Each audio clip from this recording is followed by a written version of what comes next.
어, 오늘 요한계시록을 이제 나누게 되었습니다.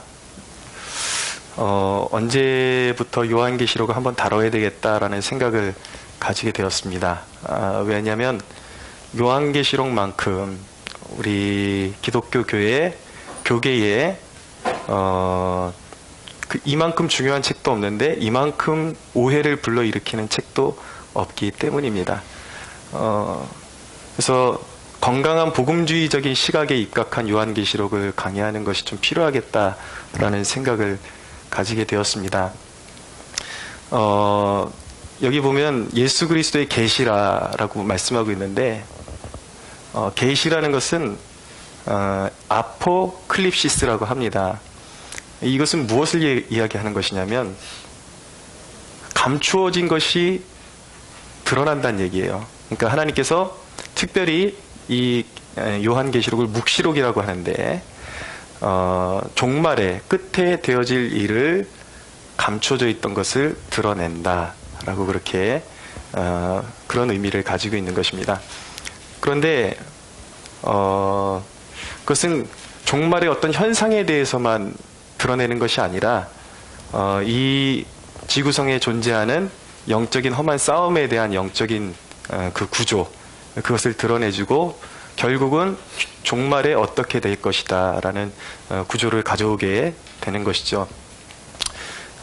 계시록만큼 기독교계의 이단을 많이 만들어낸 그런 성경이 없습니다.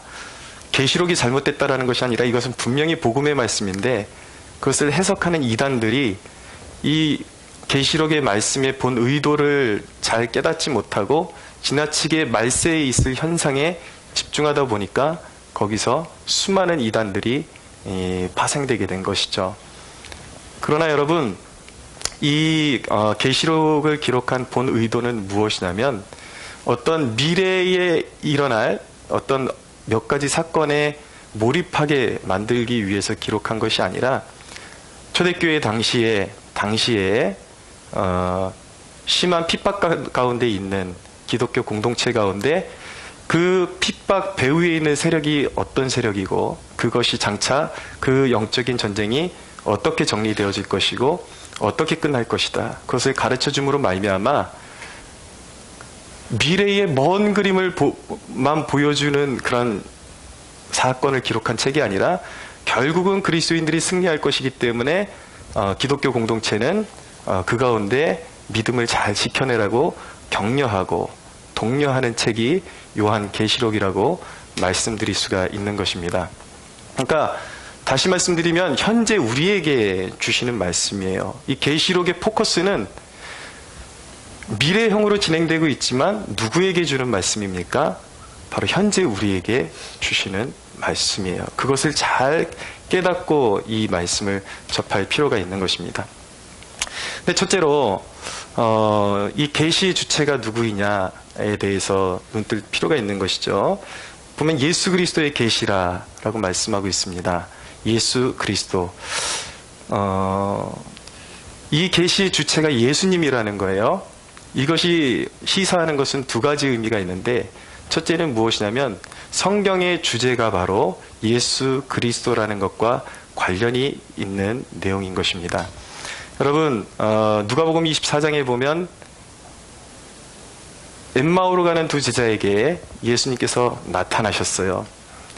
나타나셔서 예수님께서 뭐라고 말씀하셨냐면 모든 성경에 기록된 것이 바로 나에 관한 이야기다 라고 그렇게 말씀하셨습니다. 구약이 있고 신약이 있지만 그 모든 내용이 누구에 관한 내용이라고요? 예수 그리스도에 관한 내용이다. 이야기는 무엇입니까? 성경의 중심이 예수님이라는 것이죠. 그리고 사도행전 8장에 보면 전도자 빌립이 에디오피아 여왕의 내시 역할을 했던 내시의 직분을 감당했던 사람이 예루살렘에 예배하러 왔다가 돌아가는 그 순간에 이제 만나게 됩니다. 성령님의 이끌리심에 의해서. 근데 이 내시가 이사야서를 읽고 있었는데 고난당하는 메시아에 대해서 읽고 있었어요. 근데 이 메시아가 과연 이 고난당하는 메시아가 누구를 의미하는 것일까? 마음으로 묻고 있는데 성령께서 이 빌립을, 전도자 빌립을 이끌어서 이 메시아에게 보내주셔서 그 구약의 이사야서에 예언된 메시아, 고난당하는 메시아가 누구인지를 깨닫도록 빌립을 사용하셨다라는 것입니다. 그래서 빌립을 통해서 메시아에게 그 고난당하는 메시아가 바로 십자가에 달리시고 부활하신 예수 그리스도다. 그것을 증거하게 했다는 것이죠. 좀 더 분명하게 말씀드리면 내시가 읽었던 그 구절은 바로 이사야서 53장에 있는 내용들이었습니다. 한번 들어보십시오. 예수님이 오시기 한 700년 전에 선지자가 예언한 것입니다. 그는 멸시를 받아 사람들에게 버림받았고 간고를 많이 겪었으며 질고를 아는 자라 마치 사람들이 그에게서 얼굴을 가리는 것 같이 멸시를 당하였고 우리도 그를 귀히 여기지 아니하였도다. 그는 실로 우리의 질고를 지고 우리의 슬픔을 당하였거늘 우리는 생각하거늘 그는 징벌을 받아 하나님께 맞으며 고난을 당한다 하였노라. 그가 찔림은 우리의 허물 때문이요 그가 상함은 우리의 죄악 때문이라. 그가 징계를 받음으로 우리는 평화를 누리고 그가 채찍에 맞음으로 우리는 나음을 받았도다. 예수님 오시기 전인데 누가 떠오릅니까, 여러분? 우리 성령 받은 그리스도인들은 알 수가 있습니다. 예수님 오시기 전에 700년 전에 선지자를 통해서 말씀하신 건데 바로 이 고난받는 메시아가 누구인가? 우리를 위해서 우리의 죄를 사하시기 위해서 십자가에 달리시고 부활하신 예수 그리스도이시다. 할렐루야. 그러니까 성경의 구약의 방향성은 어디입니까? 구약의 방향성 그리고 신약의 종착점 누구인가? 바로 예수 그리스도시라는 것입니다. 예수님이 바로 구원의 주권자이시다. 그분을 통해서 인류의 구속사역은 완전히 성취되었다. 할렐루야. 예수 그리스도 외에는 구원의 길이 없는 것입니다. 그런 의미에서 예수 그리스도가 기독교의 중심에 있을 수밖에 없고 이 계시의 중심에 있을 수밖에 없다라는 것이죠. 자, 예수 그리스도의 계시라. 이것이 의미하는 두 번째는 무엇이냐면 바로 그리스도가 이 세상 역사의 주관자이시고 그리고 심판장이라는 것과 관련된 메시지인 것입니다. 자, 사도행전 10장에 보면 고넬료의 가정에 베드로가 설교를 하게 됩니다. 그런데 그곳서 베드로의 가정에 모인 사람들 앞에서 베드로가 설교하는 내용은 무엇인가? 바로 산자와 죽은 자를 심판하러 하나님께서 세우신 심판장이 바로 예수 그리스도이시다라고 그렇게 증언하고 있는 것입니다. 온 인류의 심판장, 모든 인류의 심판장, 그가 바로 예수 그리스도이시다. 우리 사도신경에도 우리가 기독교 핵심에 고백하는 내용이 무엇입니까? 그리스도께서 산자와 죽은 자를 심판하러 오시리라. 여러분, 데살로니가 전서에도 보면 예수 그리스도가 심판하시는 분이 누구입니까? 예수 그리스도를 믿지 않은 모든 사람들을 심판하러 오신다라고 말씀하고 있는 것입니다. 그러니까 자기 스스로 나는 예수님과 상관이 없다라고 그렇게 우겨도 피해 나갈 수가 없는 거예요. 하나님이 살아계심을 하나님의 종들을 통해서 수없이 증거하고 그렇게 증언했음에도 불구하고 그리스도를 외면했던 모든 자들에게 하나님의 심판이 임하는데 그 심판의 중심이 누구인가? 심판장이 누구인가? 바로 예수 그리스도이시라는 것입니다. 예수 그리스도가 심판장이라는 것은 요한복음 5장 22절에 보면은 하나님 아버지께서 그리스도에게 심판을 맡기셨다라고 말씀하고 있어요. 그렇기 때문에 그리스도가 온 인류의 심판장이 되시는 것입니다. 여러분, 많은 사람들이 오해를 합니다. 예수 그리스도는 세상에 살았던 어떤 가장 뛰어난 인간 중에 한 사람이 아닌가. 또 이단들은 주장합니다. 원래는 뛰어난 사람이었는데 그가 하나님의 말씀에 순종해서 그가 거의 신적 존재로 그렇게 변화받은 것이다 라고 이단들은 그렇게 이야기하죠. 그러나 성경은 예수 그리스도를 이야기할 때 어떻게 얘기하는가? 그는 태초부터 계신 하나님의 말씀이라고 증언하고 있는 것입니다.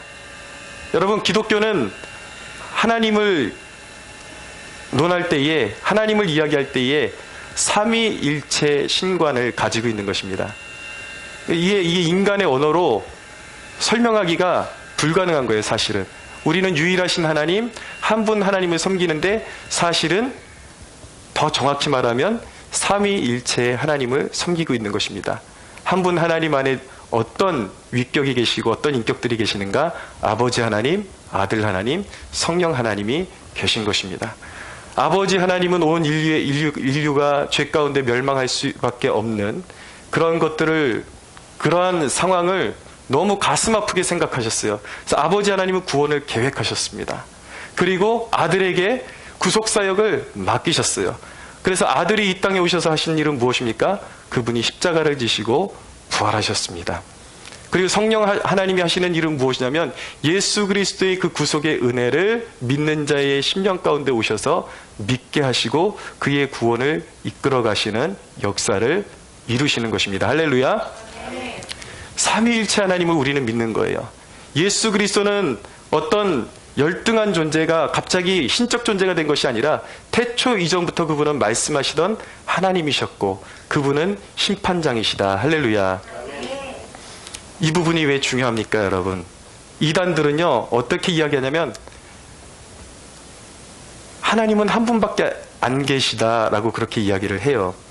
근데 거기까지는 맞는 것 같아요. 그런데 그들이 인정하는 하나님은 아버지 하나님 한 분밖에 없는 것입니다. 예수님을 그들은 어떻게 설명하냐면 동등한 하나님으로서 설명하는 것이 아니라 약간 열등한 존재였는데 하나님께서 그를 높이셔서 신적 존재로 바꾸셨다. 그러나 유일하게 진짜 하나님, 본질적으로 하나님은 아버지 하나님밖에는 없다. 그래서 이 이론을 세우고 그들이 파고 들어오는 것이 무엇인가? 예수 그리스도의 구속사역은 완전하지 못했기 때문에, 그렇기 때문에 예수 그리스도를 대신할 수 있는 메시아가 지금도 필요하다. 그래서 그들은 누구를 거기다 들여다 놓습니까? 자기의 교주를 거기다 들여다 놓는 거예요. 얼마 전에 길거리에서 전도하러 갔다가 하나님의 교회에 속한 청년들을 만났습니다. 새파랗게 젊은 청년들이 제가 전도를 하니까 자기네들은 하나님의 교회에 속했다라는 거예요. 그들의 교주는 안상홍이라는 사람입니다. 안상홍. 이미 죽었어요. 어떻게 여러분 구원자가 죽을 수가 있습니까? 말도 안 되는 것이, 죽음을 이기지 못한 자가 어떻게 인간의 죄를 사하고 생명을 줄 수가 있겠습니까? 거기서 더 웃긴 거는 안상홍은 죽고 그의 아내인 장길자라는 여인이 교주가 돼서 또 신인 척 하고 있습니다. 근데 여러분, 그래서 하나님의 교회의 별명이 뭐냐면 길자교예요. 길자교. 장길자가 교주다. 그래서 웃기지도 않는 것이죠. 어떻게 사람이 신노릇을 해요. 그러면서 제가 그랬어요. 너희들 안상홍이 예수님 대신하는 신이라는 거 성경 어디에 써 있냐? 성경 마침 들고 있길래 한번 찾아봐라. 그랬더니 그가 그 중에 한 청년이 저에게 보여준 그 대목이 어디냐면 요한계시록 2장 17절이었어요. 들어보세요. 제가 귀 있는 자는 성령의 교회들에게 하시는 말씀을 들을지어다. 이기는 그에게는 내가 감추었던 만나를 주고 또 흰 돌을 줄 터인데 그 돌 위에 새 이름을 기록한 것이 있나니 받는 자밖에는 그 이름을 알 사람이 없으라. 저한테 이 구절을 보여주면서 봐라, 여기 새 이름을 준다 그러지 않았느냐. 그러면서 이 새 이름이 안상홍이라는 거예요. 하나님이 안상홍을 신으로 자기네들에게 주셨다라는 것입니다. 제가 말했어요. 헛소리 하지 말고 안상홍 이름 찾아보라고. 그랬더니 이게 그거라는 거예요. 여러분, 새 이름을 주신다라는 것은 이 부분은 사실은 가려져 있는 구절입니다. 어떤 이름을 주실지 아무도 알 수 없는 거예요. 그리스도께서 믿음의 싸움을 다 싸운 당당한 그리스도의 자녀들에게, 백성들에게 주시는 이름이라는 것이죠. 이것은 가장 이것의 유력한 해석은 무엇이냐면 고대의 운동 경기에 끝내 승리하고 우승한 선수에게 주는 것이 바로 흰돌에다가 영광스럽게 그 이긴 사람의 이름을 새겨서 주는 것, 이것을 상징하는 것입니다. 그래서 이 믿음의 경주도 영광스럽게 세상에 흔들리지 않고 잘 이긴 자에게는 이런 영광스러운 상급을 하사하신다라는 의미로 해석하는 것이 맞는 것입니다. 여러분, 이 부분만 정확히 해도 우리는 결코 이단에 넘어가지 않습니다. 너무나도 믿음의 기초가 약하기 때문에 사람들이 이단에 넘어가는 것입니다. 사랑하는 여러분, 기억하십시오. 예수 그리스도만이 인류의 유일한 심판장이 되시며 구원자가 되심을 믿으시기 바랍니다. 아멘. 여러분, 예수 그리스도가 심판장이 되신다라는 이 의미는요, 잘 들으셔야 돼요. 그리스도가 인류의 심판장이 되신다라는 이야기는 무엇이냐면, 그를 대적하는 어떤 세력도 그를 이길 자가 없다라는 뜻인 것입니다. 여러분, 많은 목회자들이 이 부분에서 오해를 하고 설교를 잘못하는 경우들이 있습니다. 무엇이냐면 이 세상의 구조를 하나님의 나라와 사탄의 나라가 이렇게 대립하고 있다라는 거예요. 얼핏 보면 맞는 것 같은데, 여러분, 구조적으로 보면 맞는 것 같아요. 그런데 사실은 이게 온전치 못한 설명이라는 것을 여러분들 아셔야 돼요. 지금 현재 성도들과 사탄의 세력이 싸우고 있는 것은 맞지만, 사실은 사탄이 하나님을 이길 수 있는 싸움을 싸우고 있는 것이 아니라 하나님의 허락하에 이 모든 싸움을 누가 주장하고 계십니까? 산자와 죽은 자의 모든 영들의 심판관이 누구십니까? 예수 그리스도이십니다. 싸움이 있긴 하지만 그 싸움의 결론은 이미 정해진 거예요. 마귀가 이길 수 있는 가능성이 있는 것이 아니라 우리의 주권자가 되시며 우리의 구원자가 되시는 만물의 주관자가 되시는 하나님, 그분의 아들 예수 그리스도가 심판장이시기 때문에 사단의 권세는 잠시 허락된 만큼만 활동하고 있고 반드시 멸망한다라는 사실을 기억하시기 바랍니다. 상대가 되지를 않는 거예요. 그래서 여러분, 우리에게 요구되는 것은 무엇입니까?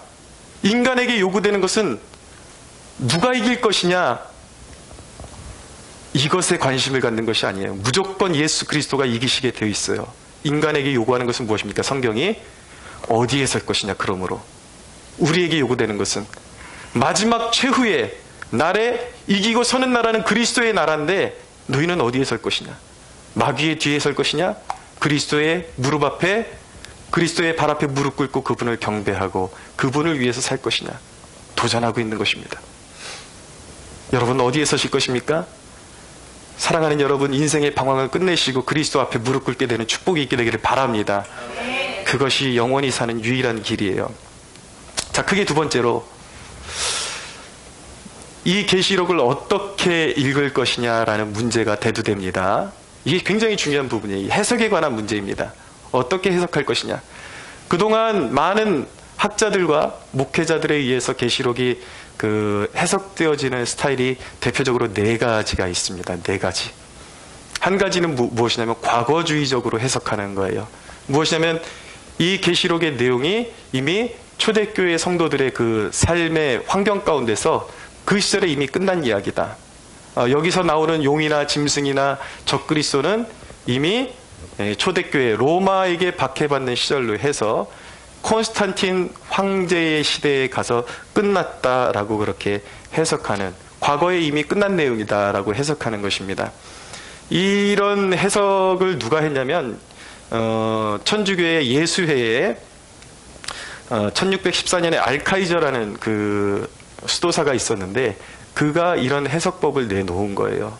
그 이유는 무엇이냐면 사실은 불손한 동기를 가지고 이런 해석을 내놓게 된 것입니다. 왜냐하면 종교개혁자들이 당시에 적그리스도 역할을 하는 사람이 교황이라고 그렇게 지적을 하니까 교황을 보호하기 위해서 교황이 절대로 적그리스도일 수가 없다.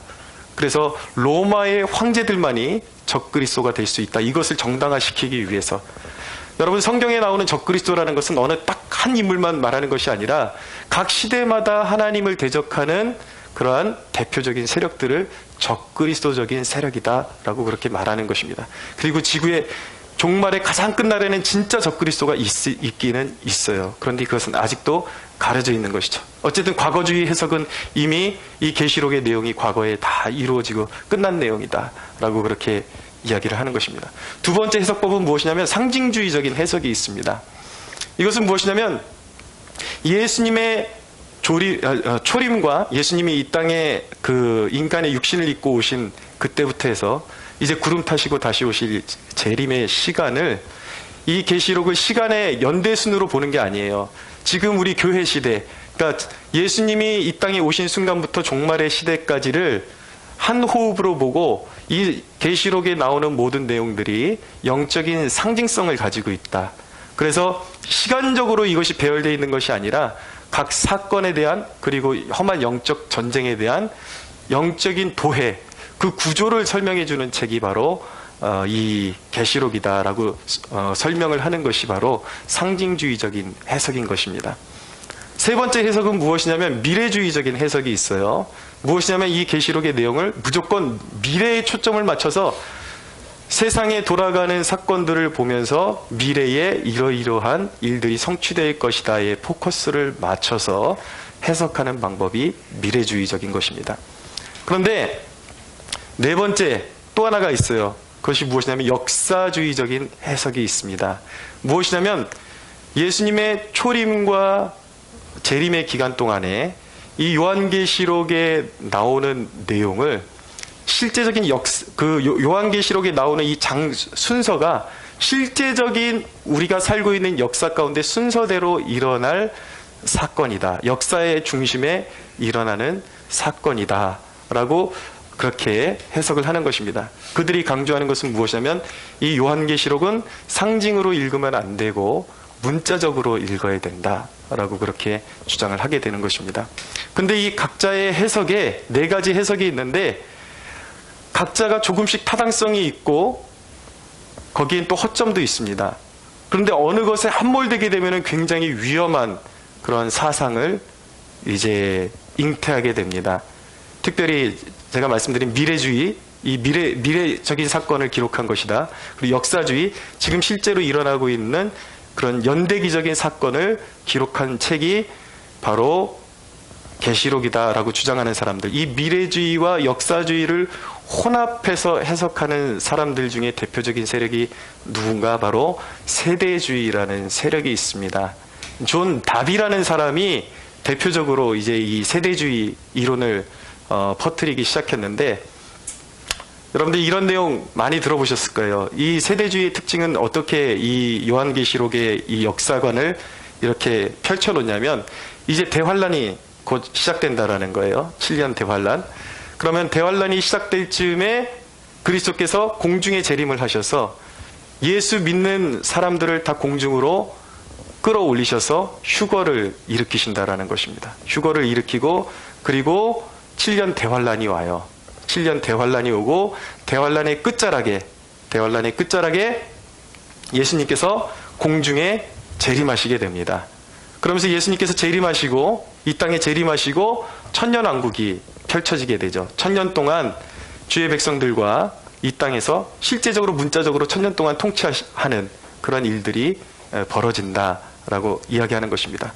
천년왕국이 끝난 다음에 그 다음에 마지막 백보자 심판이 있고 그 다음에 새하늘과 새 땅이 펼쳐진다. 여러분 그럴듯한 것 같지만 사실 기독교 계시록에서 이단을 가장 많이 파생한 부류가 바로 세대주의인 것입니다. 이 이단들의 특징, 여러분들 길거리 가다 보면 한결같이 요 근래에 이제 베리칩이 바로 짐승의 표다. 그러면서 베리칩 받으면 지옥에 간다. 그러면서 이제 마지막 때다. 라고 그렇게 외치는 사람들이 있어요.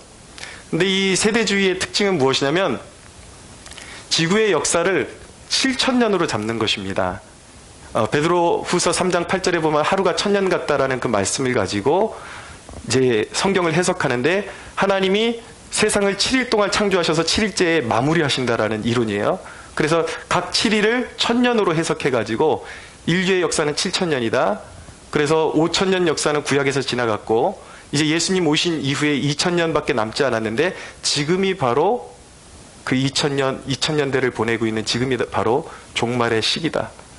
그렇게 계산을 하는 것이죠.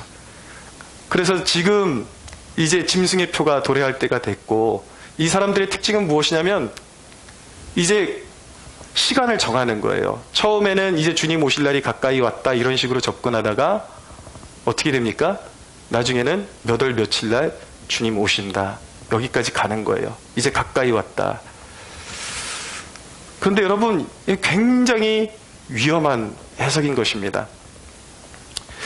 여러분, 이 계시록의 그 목적은요, 미래의 어떤 그런 어떤 종말에 일어날 현상에 집중하게 만드는 그런 책이 아니라고 말씀드렸어요.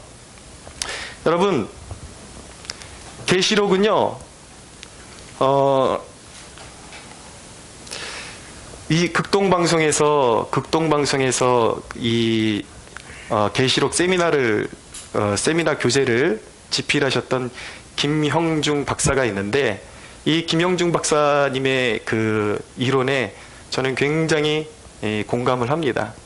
이것은 어떤 그런 미래에 나타날 짐승의 표에 집중하게 만드는 책이 아니라, 오늘날 일어나고 있는 영적인 전쟁의 구도를 정확하게 알게 해서 현재의 고통받고 있는 그리스도인 공동체에 위로를 주고 소망을 주고, 그리고 온전히 믿음에 서게 만드는 것이 이 책을 기록한 목적이라는 것입니다. 할렐루야.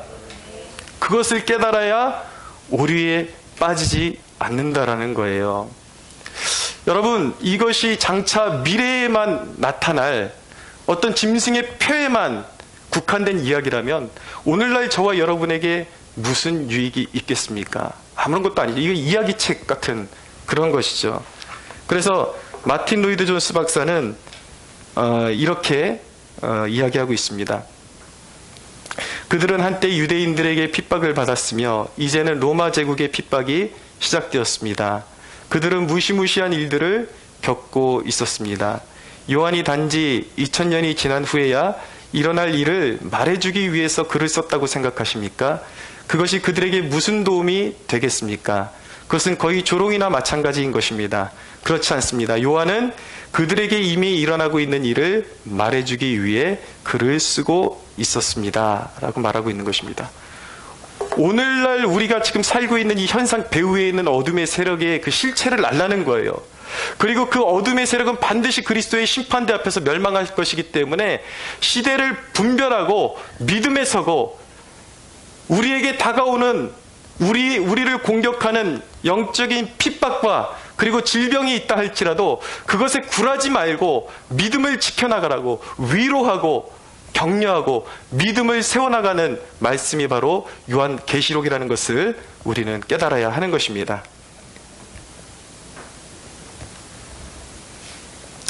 여러분, 그럼 요한 계시록을 기록한 대상은 누구입니까? 요한 계시록을 기록한 대상은 1절을 보십시오. 예수 그리스도의 계시라. 이는 하나님이 그에게 주사 반드시 속히 일어날 일들을 그 종들에게 보이시려고. 그 종들에게 보이시려고. 여기서 종들이 누구입니까? 여기서 종들은 하나님의 자녀들 모두를 의미하는 것입니다. 하나님의 자녀들에게 하나님께서, 그리스도께서, 예수님께서 하나님의 천사들을 통해서 알게 하셨다라는 거예요. 하나님의 종들에게, 저와 여러분에게 이 비밀을 알게 하시고자 요한계시록을 기록하셨다라는 것입니다. 근데 어떤 종들입니까? 첫째는 고난당하고 있는 종들에게 이 말씀을 주신 것입니다. 당시에 로마 황제를 섬길 것이냐, 아니면 섬기지 않을 것이냐, 그것에 따라서 죽을 수도 있고 죽지 않을 수도 있었습니다. 오늘날 세상에게 핍박당하고 있는 그리스도인들에게 그리스도의 이름 때문에 초대교회에는 황제의 이름을 거부하다가 일자리를 잃을 수도 있었습니다. 오늘날에도 마찬가지예요. 그리스도의 이름을 지키기 위해서 그 믿음을 지키다가 불의한 일을 당하는 하나님의 백성들에게 이 말씀을 주는 것이라는 것이죠. 너희가 지금 환난당하고 있는 것은 우연도 아니고 그리고 잘못된 것도 아니다. 너희의 배후에 어둠의 세력이 있기 때문에 당연히 받을 수 있는 환난이다. 그러나 반드시 사단의 권세는 예수 그리스도 앞에 무릎 꿇게 될 것이다. 할렐루야. 또 한 가지는 영적으로 나태해진 종들에게 이 예언의 말씀, 이 요한계시록을 주님께서 주시는 것입니다. 여러분, 이 계시록을 그 심도 있게 연구한 학자들이 주장하는 것은 무엇이냐면, 요한계시록이 기록될 당시에 초대교회의 성도들의 문제는 심한 박해를 받는 것이기도 했지만, 그들의 가장 큰 문제 중에 또 한 가지의 문제는 오히려 세상과의 타협이었다라고 그렇게 말하고 있는 것입니다. 그래서 이 요한계시록을 연구했던 학자 중에 크레이빌이라는 분은 바로 이교 세계와 친밀함을 유지하는 하나님의 공동체에 대한 경고가 바로 이 요한계시록이다라고 말씀하고 있는 것입니다. 여러분, 오늘날 신앙생활하면서 세상과 타협하고 살아가는 그리스도인들이 얼마나 많습니까?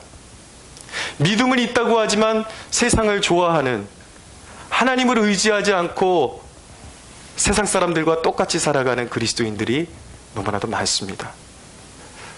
그들에게 경고하시는 거예요. 중간지대는 없다라는 것입니다. 로마 황제를 선택할 것이냐, 아니면 그리스도를 선택할 것이냐. 세상의 즐거움을 선택할 것이냐, 아니면 그리스도를 선택할 것이냐. 이것이 세상의 끝자락에서 영원한 심판으로 갈라지게 될 것이라는 것입니다.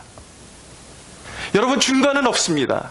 우리에게 중간은 없습니다. 오직 그리스도 안에만 생명이 있음을 믿으시기 바랍니다. 할렐루야. 예, 세 번째로 어떤 종들에게입니까? 세상에서 미혹당하고 있는 종들에게 이 예언의 말씀을 주시는 것입니다. 거짓에 속아서 마귀의 편에 속해 있는, 자기가 하나님의 자녀라고 하면서 하나님이 기뻐하시는 일을 하지 못하고 마귀가 기뻐하는 일을 하고 있는 백성들을 향해서 경고하시는 거예요.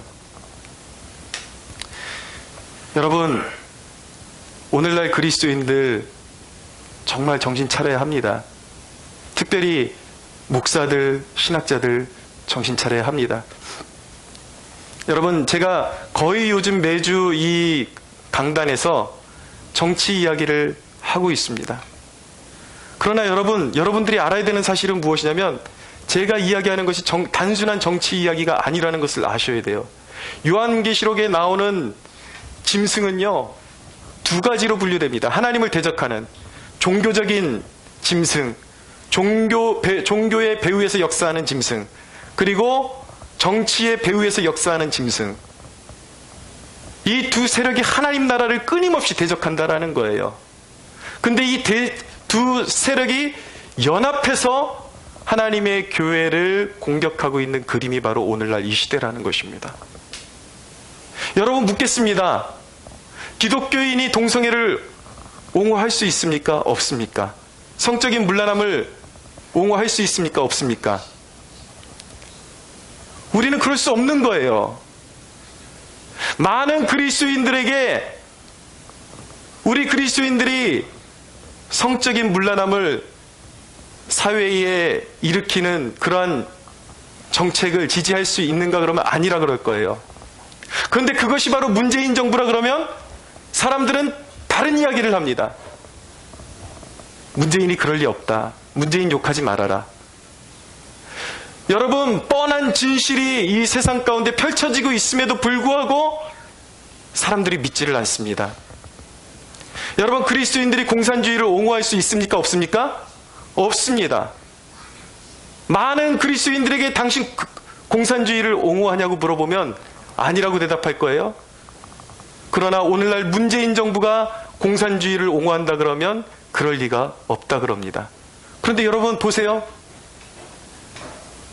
문재인의 입으로 이야기했습니다. 자신의 신영복을 존경한다고 말했습니다. 신영복이 누구입니까? 간첩으로 이미 공인이 된 사람이에요. 지난 23일 우리 서해를 지키다가 순국한 우리 장병들을 기념하는 날을 23일 날 서해 그 도발을 이제 싸우다가, 이 민족을 위해서 싸우다가 이제 순국한 장병들을 기념하는 날을 가졌습니다. 근데 그날 문재인 대통령이라는 자가 무엇을 했는지 아십니까? 베트남에서 호치민이라는 사람이 세계의 가장 위대한 인물 중에 하나라고 그렇게 그가 인터뷰를 했습니다. 호치민이 누군지 아십니까? 공산주의자예요. 그를 통해서 전쟁이 일어나서 300만 명이 이상이 목숨을 잃었습니다. 여러분, 그럼에도 불구하고 오늘날 그리스도인들이 이 정부를 지지하고 문재인을 지지할 수 있는가? 이것이 우리에게 왜 그렇게 중요한 것입니까?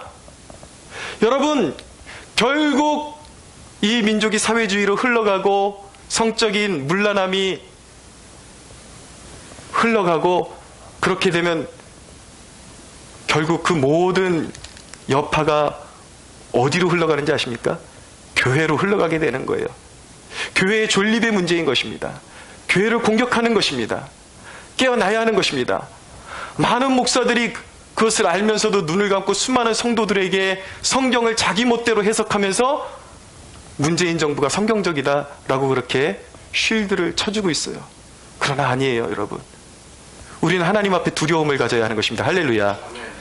지금 이 영적인 구조는 말 그대로 그리스도의 나라와 그리스도의 나라를 대적하는 세상과의 연합의 싸움인 것입니다. 오늘 이 나라의 모습을 보십시오. 종교인들과 정치인들이 하나가 돼서 교회를 공격할 준비를 하고 있습니다. 그런 가운데 교회가 깨어있지 못하고 교회를 방어하지 못하고 기도하는 일에 하나가 되지 못하고 오히려 그런 정치 세력을 옹호하고 그런 목사들을 옹호한다라는 것, 여러분, 그것은 있을 수가 없는 일인 것입니다. 결국은 그리스도의 나라가 승리할 거예요. 믿으십시오. 할렐루야. 누구의 편에 서실 거예요? 여러분, 성경이 말씀하고 있는 것은 무엇이냐면 분명히 하나님의 택한 백성들, 택한 자녀들은 반드시 그리스도와 함께 승리할 것입니다. 할렐루야. 근데 그 택한 백성들이 누구예요? 누가 택한 백성이냐고요? 그냥 교회 안에만 있으면 택한 백성인 것입니까? 아니죠. 여러분, 성경은 말씀하고 있습니다. 밤낮 부르짖는 그의 택한 백성이라고 말씀하고 있습니다. 누가 택한 백성이에요? 날마다 하나님의 얼굴을 구하고 그분의 임재를 구하는 사람이 택한 백성인 것입니다. 누가 택한 백성이에요? 나라의 위기가, 존립의 위기에 처해있는 이 상황 가운데 하나님의 나라의 편에서 싸우는 사람이 택한 백성인 것입니다. 나 믿음에 있네, 나 교회 다니네, 이래봤자 소용이 없는 거예요. 정확하게 그리스도의 편에 서야 하는 것입니다. 그분이 기뻐하시는 그곳에 서야 하는 것이고, 그분을 대적하는 곳에 맞서서 함께 싸우는 자들이 바로 택한 백성임을 믿으시기 바랍니다. 3절을 보세요. 누가 택한 백성인 것입니까? 이 예언의 말씀을 읽는 자와 듣는 자와 그 가운데 기록한 것을 지키는 자는 복이 있다라고 말씀하고 있는 것입니다. 그리스도께 순종하는 사람, 말씀을 듣고 순종하는 사람. 사랑하는 여러분, 오늘 이 요한계시록이 여러분들에게 도전하는 것입니다. 교회에 나오는 것으로 위안을 얻으시면 안 돼요. 여러분들이 진정 그리스도이냐고 묻고 있는 거예요. 진정 인류 심판의 날에 그리스도께서 온 인류를 심판하실 때 여러분들은 그리스도 편에 서 있었는가? 일주일에 한 번 교회에 나와서 주일 예배 한 번 드리고 나머지는 주의 얼굴을 찾지도 않고, 여러분, 누가 택한 백성이에요? 그 마음 가운데 하루하루 주님의 도우심이 없이는 살 수 없다라는 그 간절한 고백이 나와야 택한 백성인 것입니다. 여러분, 저와 여러분의 인생의 끝자락의 고백이 어떻게 되어야 되는가? 이와 같아야 하는 것입니다. 말씀 한 구절 읽어드리고 말씀을 정리하겠습니다. 사도 바울의 고백입니다. 들어보십시오. 나는 선한 싸움을 싸우고 나의 달려갈 길을 마치고 믿음을 지켰으니 이제 후로는 나를 위하여 의의 면류관이 예비되었으므로 주 곧 의로우신 재판장이 그날에 내게 주실 것이며 내게만 아니라 주의 나타나심을 사모하는 모든 자에게도니라 라고 말씀하고 있어요. 여러분, 나는 선한 싸움을 다 싸웠다라고 고백할 수 있어야 되는 거예요.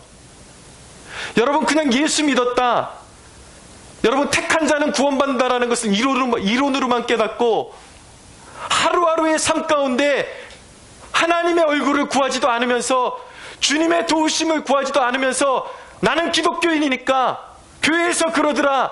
택한 백성들은, 특별히 장로교인들이 조심해야 되는 것이 무엇입니까? 택한 자는 구원받는다 그러니까 나는 택한 백성이니까 나는 이렇게 살아도 구원받겠지. 아니라는 거예요.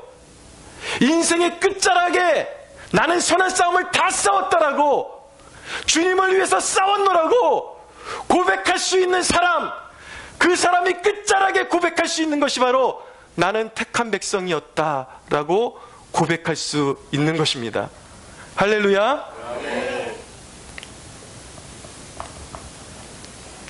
여러분, 예배 잘 드리십시오. 주중에는 주중에 바쁘다고 여러분들 마음대로 사시고, 그나마 주일날 와가지고 하나님 앞에 온전한 예배도 드리지 못하고 그냥 졸다 가버리고 예배도 온전히 드리지도 못하고, 여러분, 우리가 살아가는 일상 동안, 여러분, 진정한 종말론은 무엇인지 아십니까?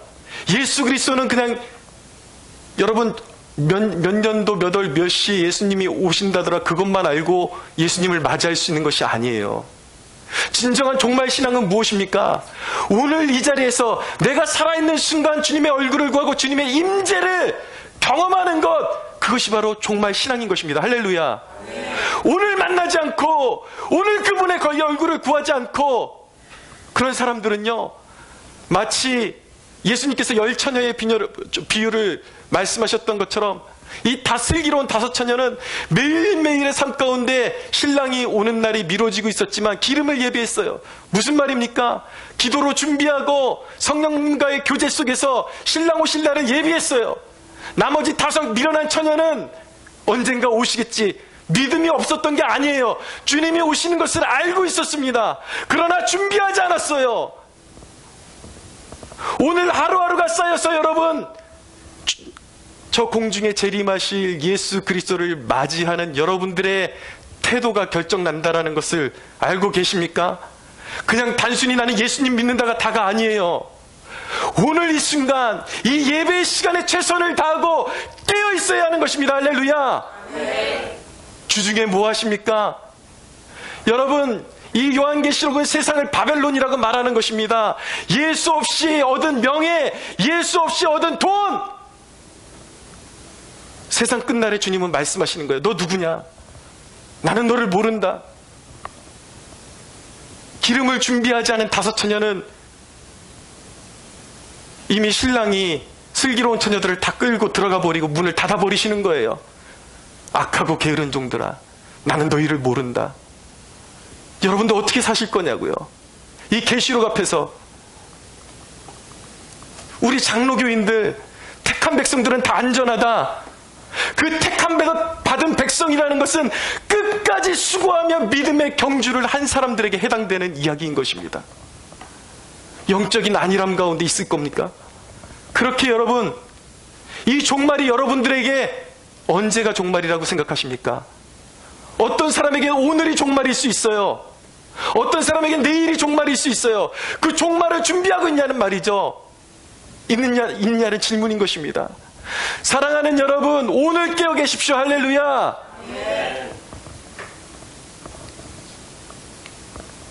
말씀 붙들고 기도하고, 주일날 토요일에 좀 신경 쓰세요. 늦잠 자지 마시고 하나님께 영광 올려드려야 되는 이 시간에 딴 생각하고 그냥 잠만 자다 가지 마시고 하나님 앞에 온전한 마음과 정성을 다해서 예배하고, 주중에도 여러분들의 최선을 다해서 그분 앞에 나아가서 그분의 얼굴을 구하고, 신랑이 오셔서 나의 종들아 다 와라, 이리로 오라고 말씀하실 때에 부끄러워서 어디 숨어버리고 그럼 끝이에요. 마라나타 주 예수여 어서 오시옵소서. 그렇게 고백할 수 있는 저와 여러분들이 되시기를 예수 그리스도의 이름으로 축원합니다. 하나님께 영광의 박수 올려드리겠습니다.